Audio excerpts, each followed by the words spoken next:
SoundCartel.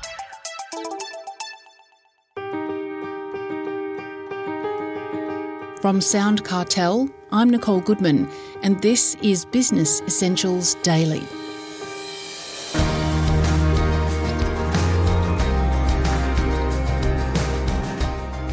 Telus Communications is a Canadian telco which grew to $1 billion in annual revenue in the 1990s.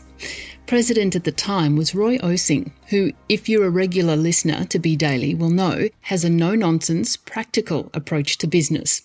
Chris Ashmore has always wanted to ask Roy, how did he guide the company to billion-dollar success? Let me say, first of all, that there's no silver bullet to this. There's no one thing that I could look at and say, hey, that was the magic. But there are, I would say, 6 things that I think were more important than others in terms of influence. The first one is differentiation. Look, in a world of sameness, where everybody tries to use words like better and best and number one and market leader to differentiate themselves, and we spent time figuring out what we were the only one doing. Okay, find out what people care about, find out what they crave, and then figure out how you can be the only one that actually provides that. So the work that we did on differentiating ourselves from a sales point of view, from a service point of view, from a solution set point of view, from a communications point of view, that work was extremely important because it laid the foundation for execution that took on other challenges.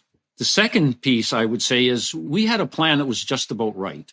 In other words, we didn't spend a lot of time trying to make it a perfect plan according to, say, the pundits' definition of what a perfect plan was. I coined the phrase, let's head west. And generally, we created a plan around that notion. We got it just about right, put the emphasis on execution, and tried to execute flawlessly a plan that was imperfect. Okay, and that was the modus operandi that I used as a leader. Never to strive for perfection because it doesn't exist anyways. And even if you thought you got it today, it's gone tomorrow. The world is so complicated, and it was 5-6 years ago even, that it will not allow you to be perfect, okay, in whoever's definition you want to look at. I mentioned this. The third thing is tighten up on execution. Loosen up on the plan, tighten up on execution. If you want to be precise on the implementation of a mediocre idea or just about right idea. And so what we ended up doing is spending 80% of our time on figuring out what the execution plan looks like and 20% on getting the plan just about right. Whereas in today's world, it's exactly the opposite. The fourth thing I will mention is what I call line of sight. Line of sight as a concept is basically ensuring that the role of everybody in the organization had a direct line of sight to the strategy. They knew exactly what to do to execute their role in the strategy. Like a lot of people talk about organizational dysfunction. Why are organizations dysfunctional? You got some people doing this and some people doing that. Well, the reason for that is they don't understand their role. And one of the biggest responsibilities of the leader is to make sure that everybody has a direct line of sight to the strategy. Okay, and so what I would do is I would have personally workshops throughout the organization talking about what does it mean to sales? What does it mean to the sales reps? What does it mean to sales managers? What does it mean to the data installers, et cetera, so that everybody shared that common vision of what they do to execute the strategy. It was very, very laborious, but I got to tell you, at the end of the day, it facilitated execution in harmony. If you're not executing in harmony, you're not going to be performing at a superlative level. You won't be near a billion. The next thing, the fifth thing that I think was really important, I called cleanse the inside. Cleanse the inside in a way that reduces friction, that eliminates grunge, that eliminates bureaucracy, that kills dumb rules, it eradicates crap, all the things on the inside that gets in the way of people doing their jobs. Okay, and when stuff gets in the way of people doing their jobs, performance suffers, execution suffers. And so it was something that I personally as a leader spent so much time on. I mean, it was dirty stuff. And there's a lot of leaders don't like to get their hands dirty because it's hard and it's messy. And I guess the last thing I will mention, which should be obvious, is I am such a frontline champion. I am such a frontline advocate. And it was all predicated on my belief that in order to be truly effective as a executioner of strategy, you had to be close to the front line. You had to be attached to them. You had to live with them, embedded in their world. So good leaders, audacious leaders, are embedded with the front line. There's a few things I want to pick through. One is you didn't mention competitors. I would say you need to focus on your customers and observe what the competitors are doing. There's too many businesses that do things that their competitors are doing completely out of the scope what the context for the customer is. And when I said differentiate as the first one, that was all about being different than your competition, figuring out a way to provide what people craved and desired in a way that was unique relative to your competition. So yes, it's important. The way I come at it is completely different than the way most people come at it. I do not have a competitive watch.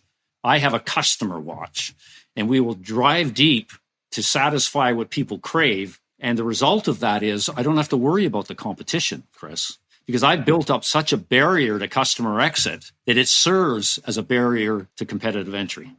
We've spoken about this before, but with differentiation, it's not necessarily the product or service itself.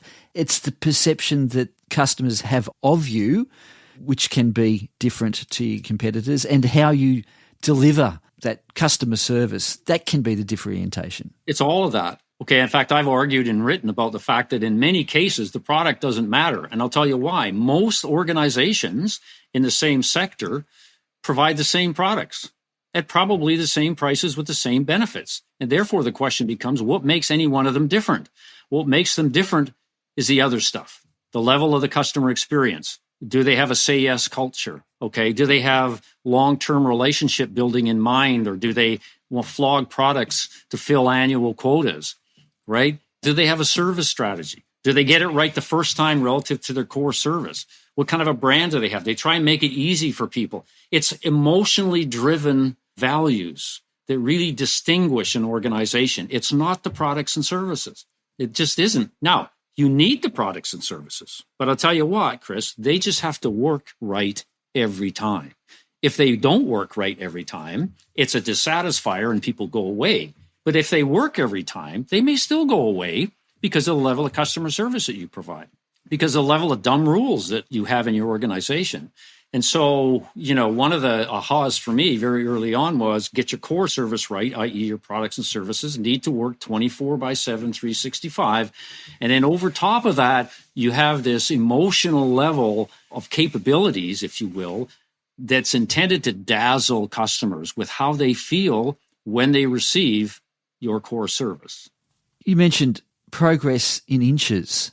You have to understand that there's no silver bullets. There's no Hail Marys here, okay? And when they do exist, consider yourself extremely lucky, because for most of us mortals, it's all about getting an inch worth of progress fast, getting 10 inches of positive traction because you've already overcome 8 inches of negative traction. Because don't forget, to be successful, you're going to fail a lot, okay? And what that does is means it's even harder for you to get a positive inch. And unless you have that mentality, you're going to be driven by short-term tactical gains. And unfortunately, there's no long-term in that. And so be happy, celebrate the inch of progress, because what you're doing is you're changing the culture of your organization. That doesn't happen overnight. So you're either in it for the long term or not. And you just have to make that call and be content with building a business that will yield the end game that you have in mind. And in our case, it was a machine that provided the only level data and internet capabilities in the markets where we served. And so we were relentless in that. We didn't have any, but I would say, technology breakthroughs that nobody else had. Everybody had the same IP technology. It wasn't about that. It was about other things, right? And I've often said, the product and service, they're not really that important. Just make sure they work. People expect them to work. They'll continue to do business with you if they work. But if you want to keep them for the long term, now you got to deal with their emotions, how they feel when you engage with them. When they do business with you, are you easy or deplorable? You have a choice. That was entrepreneur Roy Osing.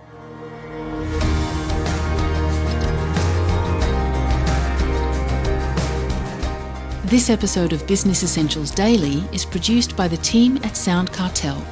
Thanks for listening. I'm Nicole Goodman. We'll bring you more Be Daily tomorrow. Follow @BE Daily Podcast across social media and head to bedaily.com.au for more from the Business Essentials Daily Podcast. SoundCartel.